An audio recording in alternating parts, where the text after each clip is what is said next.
Operation Dudula ibhizimise engxe intshukumo eRhawutini naseThekwini namhlanje kuqhankqalazo luchasene nabemi bangaphandle abangenazo iimpepha zokuba kweli loMzantsi Afrika kwanendlela abaxhamla ngayo kwiziseko zamaziko ezempilo. Out of 10 people, only one person reports the scourge of GBV and violence. Abafundi bamaziko emfundo ephakamileyo eBhisho babamba umngcelelo ochasene nobundlobongela ngakumabhinqa kwaye babongoze abasemagunyeni kuba baphose umrhaji bangenelele ukulwa lo mkhwa. Methi kuphelele ngahlambule like umuntu ongalayo ukuthi ayike siyabreak up or something. Kanti umuntu akubreak up yena indlela shothi ngitshela ngayo usebulele shuthi ingane. Lihlehliselwe umhla-24 kule nyanga ityala likanelisiwe Thusini waseMlazi KwaZulu-Natal notyholwa ngokubulala abantwana bakhe ababini abancinci.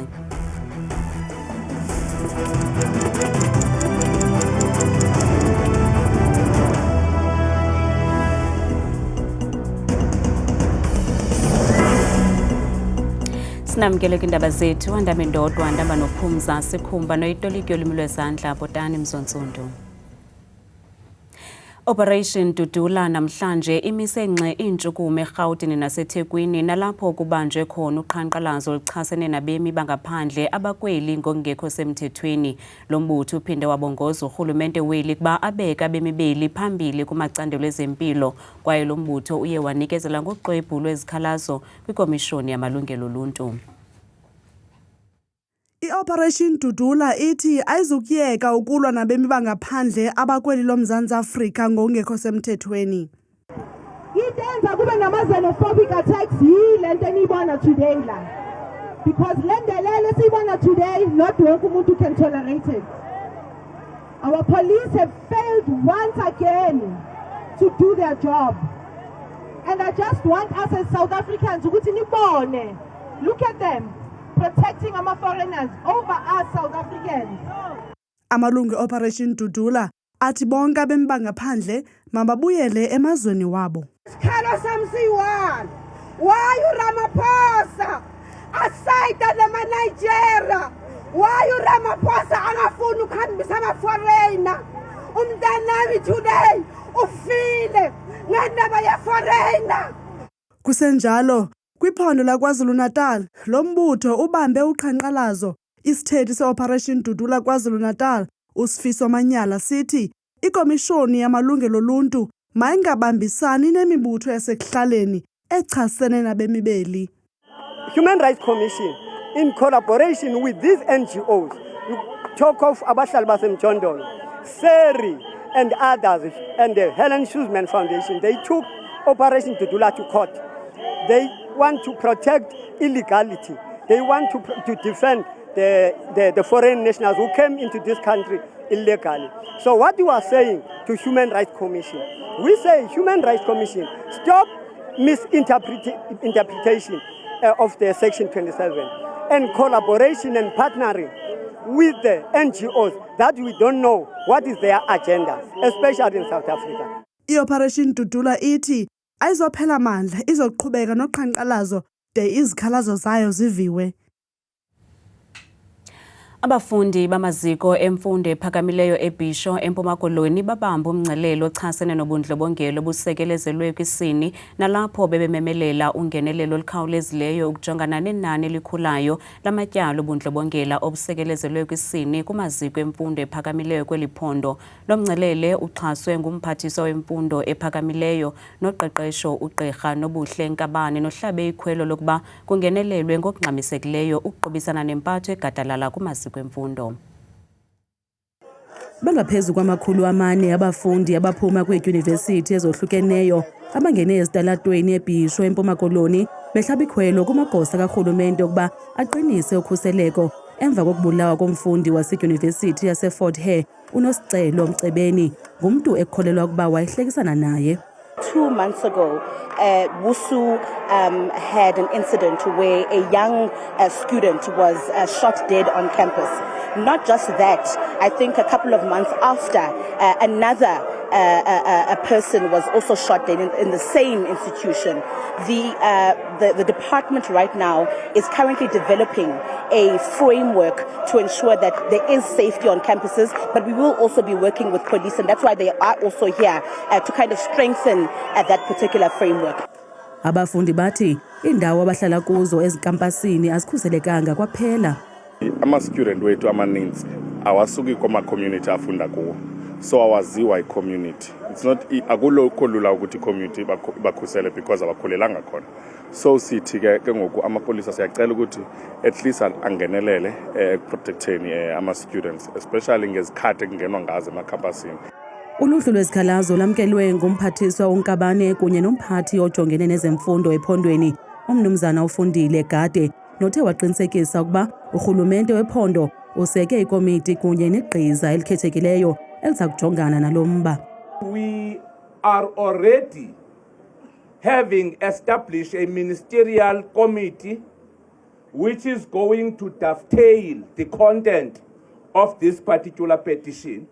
Through our higher health, the research that they've done tells us that 10% of young women are also victims of rape in our institutions of higher learning. But out of 10 people, only one person reports the scourge of GBV and violence. Umphathiswa uNkabane ubongoze abafundi ukuba bazixele iziganeko zokuxhatshazwa kumbutho wesikolo xa beziva benyashiwe. Lihlehliselwe umhlamashumi amabini anesine kule nyanga ityala likanelisiwe Thusini notyholwa ngokubulala abantwana bakhe ababini. Unelisiwe oneminyaka engama-29 ubudala uvele nje kancinci kwinkundla kamatye yaseMlazi namhlanje. Ubanjwe emva kokuba kufunyenwe imizimba yabantwana bakhe besongelwe ngengubo ethafeni. Unelisiwe Thusini uza kuhlala eluvalelweni ngelixa isenza uvavanyo lwengqondo. Uvele kwinkundla yamatyala eMlazi namhlanje kwaye utyholwa ngokubulala abantwana bakhe ababini. Thursday yakhona ifoni ngangikuyifonela ingangeni. So nje mengangeni ifoni bese ngaba worried ukuthi ayish umuntu owazi amavele before commit suicide like 3 times. Singithoni mama ukuthi akazama ukubasondeza eduze angilandele abantwana naye bebeseduzana. Kukholelwa ukuba uThusini ukrwitshe waze wabulala abantwana bakhe ababini, uNozibusiso noNqobizitha ngoMvulo. Omnye wababantwana ebeneminyaka emibini ubudala ze omnye ebeneenyanga ezimbini ubudala. Kuvakala ukuba emva koko lo kaThusini uthe wazama ukuzibulala naye kamva. Wafona ekhala wathi yena akazi kwenzakaleni isho ukuthi namademoni kuphelile ngathi. Ikhanda lami nganje ukuthi methi kuphelile ngathi mhlawumbe like umuntu ongalayo ukuthi ayike usiyabreak up or something. Kanti umuntu akubreak up yena indlela shothi ngitshela ngayo usebulele shothi ingane. Ngaphambili elinenekazi lalikhela bhujelwa ngomnye umntwana emva kokuba lo mntwana wasela umxube nowenziwe ngulo kaThusini. Usapho lukaNjabulo uyise wabantwana luphefumlele nje. Ekhombisa phela before nje noma ngabe nangani ukuthi umuntu ohlala benalo ikhanda. Lelo ukuthi phela i-attitude yamantombazana namhlanje. Ubona ukuthi umuntu onenkani sometimes yabo ufuna ukuthi yena izinto zenzeke ngendlela yakhe. Imizimba yabantwana ifunyenwe igqunywe ngengubo kukho nephetshana elinenombolo yonxibelelwano kayise wabo. uThusini ubanjwe ngethuba ibaleka eMsinga. Lo mama wabantwana uza kuphinda buyele kule nkundla kule veki izayo ngoLwesine. Isamile inkqubo entsha yokwakhiwa kwendawo yokungcwaba enxuba eKaladokhwe eMpuma Koloni ukanti sele kwachithwa izigidi ezintandathu zerandi kule project engazange iqhubele phambili. Kungoku nje umasipala wengingqi inxuba yethemba uceba uchithe ezinye izigidi zerandi ezinhlanu ukuzama ukuqhuba le project. Abahlali bavakalise ukungaxoli ngokubethwa ngoyaba kwezikhalazo zabo kuphathelene namadlaka asenxuba iKaladokhwe. This is atrocious what's happening here. We've complained about this for many years. Apparently this cemetery was closed 10 years ago and nobody else was to be buried here. Now you can see what's happening here. They're just pushing in people everywhere because they didn't do their job by securing central cemetery in Cradock. Ngelixa omnye ethe elinye ilungu losapho lithi baxelelwa ngomzuzu wokugqibela okokuba abakwazi kungcwaba ngenxa yokungabikho kwendawo ze kwafuneka baxoze mphini wumbi ukuze babeke ithambo labo. Sithenge isite apha ngo-2020 kuba kwakusweleke umama sizamngcwabela apha. Then all of a sudden on Friday, since umngcwabo uzaba Saturday, on Friday sabizwa emasipala kusithiwa asizukwazi umngcwabela umama apha kule graveyard ngoba akusekho space songcwaba. Kambe uceba wale ndawo uthi nabo bengumasipala bamelwe imatha kuphathelene nokungaqhubeki kwenkqubo ibekelwe imali bucala. It was in 2022 around there, whereby we were told that the actual space that is currently here where people are being buried is going to finish by November that year. So, but I was a bit worried also. Those are the questions that we've asked, that why is there a delay in this project to start? Usodolophu le ndawo akafumanekanga ukuphefumla ngalomba.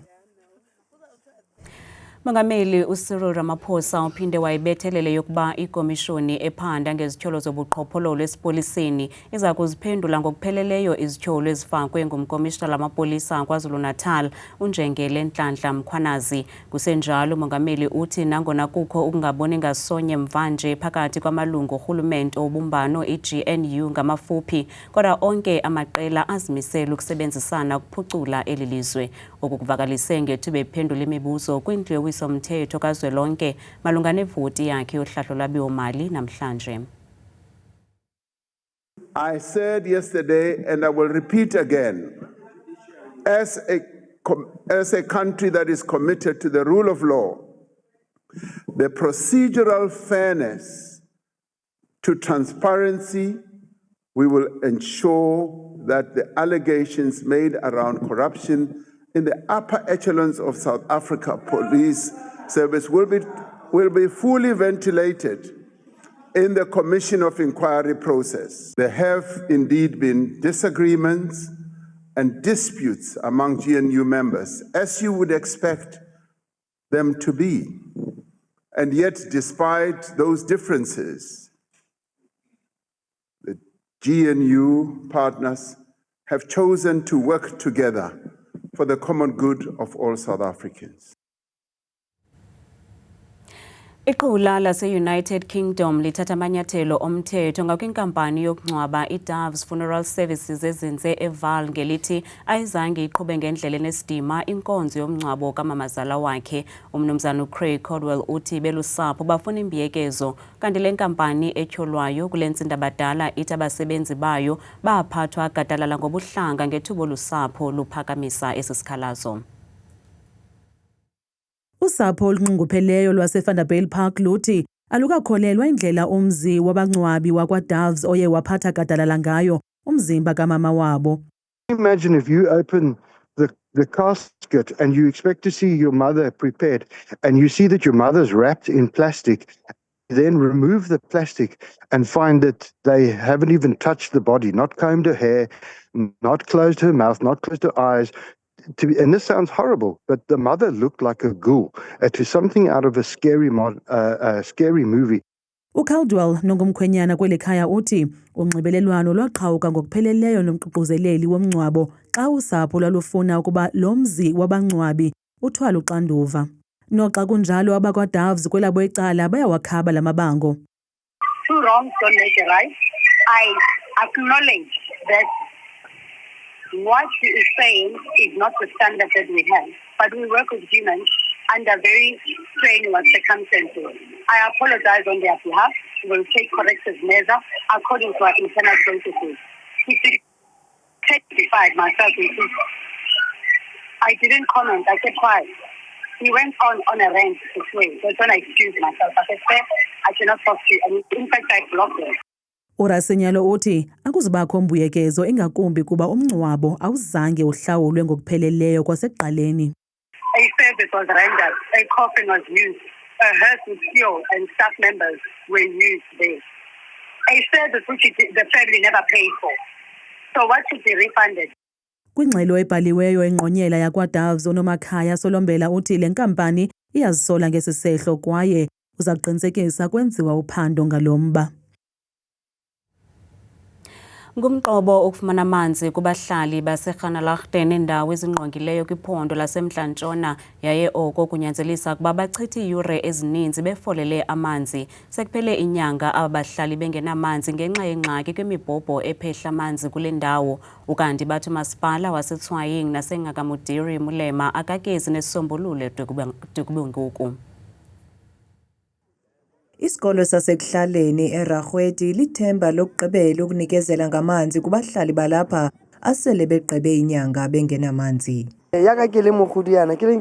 Kufuneka ndiyokha amanzi ngoku, ndimdala kangaka, amagxalaba abuhlungu. Kwakuthiwe izawulungiswa le ngxaki kwiiveki ezintathu ezidlulileyo, kodwa nangoku.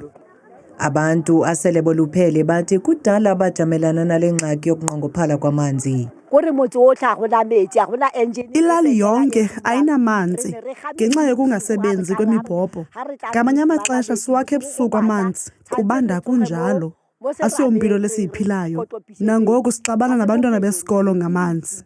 Kambi inkokheli zokuhlala zidize ukuba oyena nobangela wale ngxaki kukonakala kwemibhobho ephehla amanzi. We have 4 engines in Rakwedi that pumps water to our reservoirs. All of them are not functioning. The challenge is that we have the leaders who are reactive and not proactive. Umphathiswa ujongene neziseko zophuhliso kumasipala iNgakamudiri Mulema District uthi lo masipala akanayo imali okwangoku yokulungisa iziseko zamanzi. The district is facing a crisis in terms of because we depend on underground water. Now, majority of our boreholes are non-functional, more especially in Tshwaying.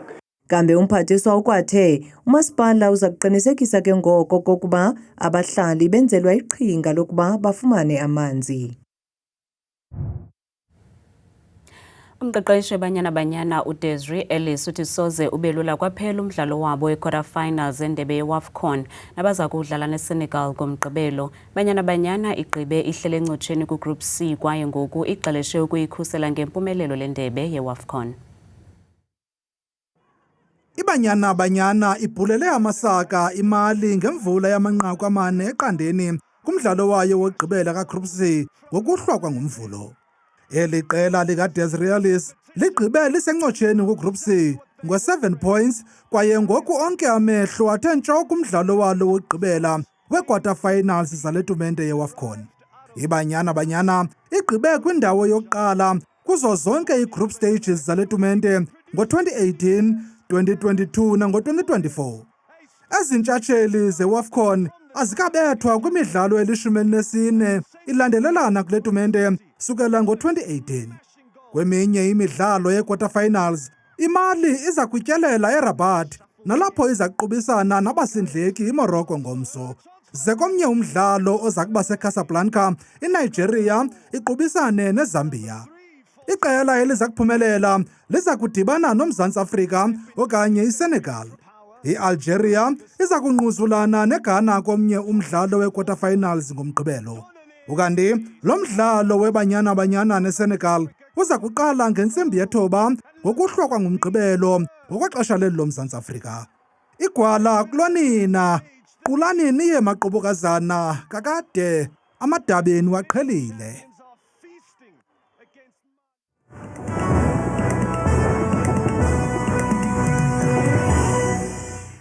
Kakhulu ke qwathi kasi nomncuthi kwidesika yendaba. Ndiyakubulisa nawe mbukeli apha ekhaya, ndikwamkele kaloku edeskeni yam yemozulu. Bethuna ke igama lam ndikuthabile inzwakazi yabathembu mvanje kaloku nantsi bethuna imozulu. Masiphawuleni kaloku ngojonga ke ngomfanekiso wethu wokuqala oqinisayo kaloku mvanje kwiziganeko zemozulu ke kuMzantsi Afrika uphela uyawuphawula. Mbukele ekhaya kuxoxe kamnandi nje yonke indawo ezikumbindi apha eMzantsi ngamandla futhi indawo ezifana phalo koDR ekuseni futhi noxa ke khona ubhudo qatha komoya phaya bevuswa ngo-2 degrees naphaka emva kwemini ngomso futhi bayivala beyisongwa ngelo langa nje kungekho kwankwanca ngokuhla ngo-15 degrees. Kanti ke mbukeli wam amaqondo wakho kaloku aphantsi naphezulu masivuleni kaloku phaya ephondweni elisempuma koloni ngamandla futhi kwindawo ezizinze kumbindi welaphondo njengapha koKaladokho naphaya eKomani futhi ngo-2 degrees. Kanti futhi ngamafutha empela phaya naseMonti eMndentsane ekuseni bevuswa ngo-19 degrees. Kuncebela ngokubanzi ephondweni eliseFreystata ngamandla futhi kumbindi welaphondo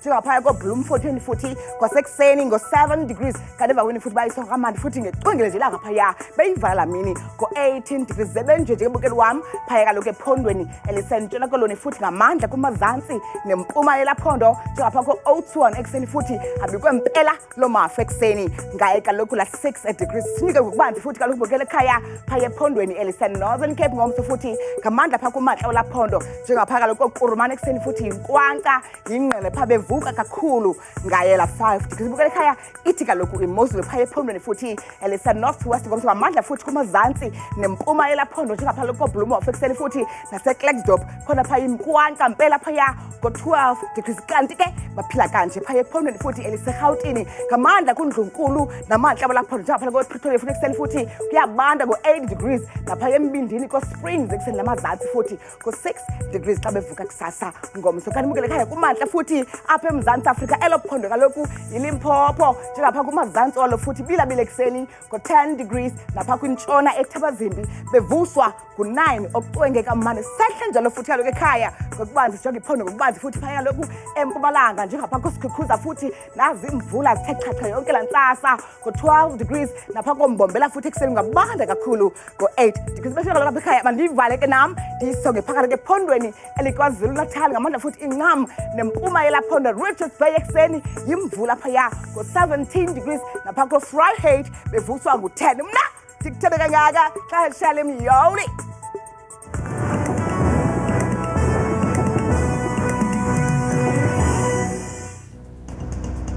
kamnandi mawethu.